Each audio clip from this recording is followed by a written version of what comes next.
আপনারা দেখছেন ২১শে টেলিভিশন। বাংলায় শীত মানে খেজুর গুড় আর পাটালির গল্প। চুয়াডাঙ্গার গুড় পাটালির গল্প অনেক বেশি জীবন ঘনিষ্ঠ। জেলা জুড়ে চলছে গুড় তৈরির কাজ। অনেকেই গ্রামে গ্রামে গিয়ে সরাসরি গাছ মালিকদের কাছ থেকে খেজুরের গুড় ও পাটালি সংগ্রহ করছেন। চুয়াডাঙ্গা প্রতিনিধি আতিয়ার রহমানের রিপোর্ট, জানাচ্ছেন মাসুম আল ইসলাম।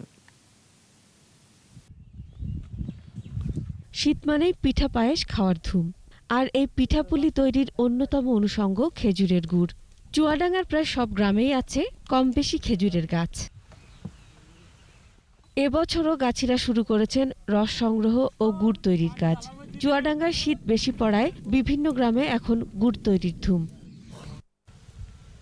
শুধু বাণিজ্যিক কারণে নয়, ঐতিহ্য টিকিয়ে রাখতে খেজুরের গুড় তৈরি করেন কৃষকরা।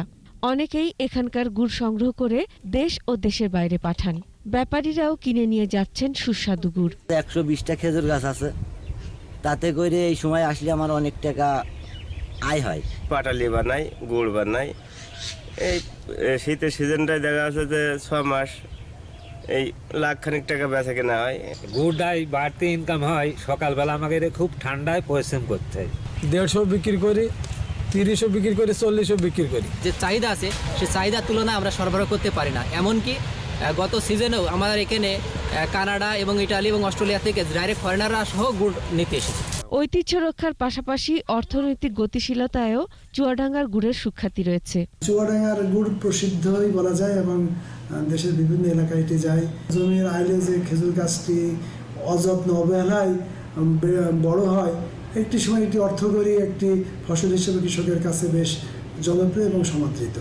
কৃষি বিভাগের তথ্য মতে চুয়াডাঙ্গায় খেজুর গাছের সংখ্যা রয়েছে প্রায় 2.5 লাখ। মাসুম আল ইসলাম, ২১শে টেলিভিশন।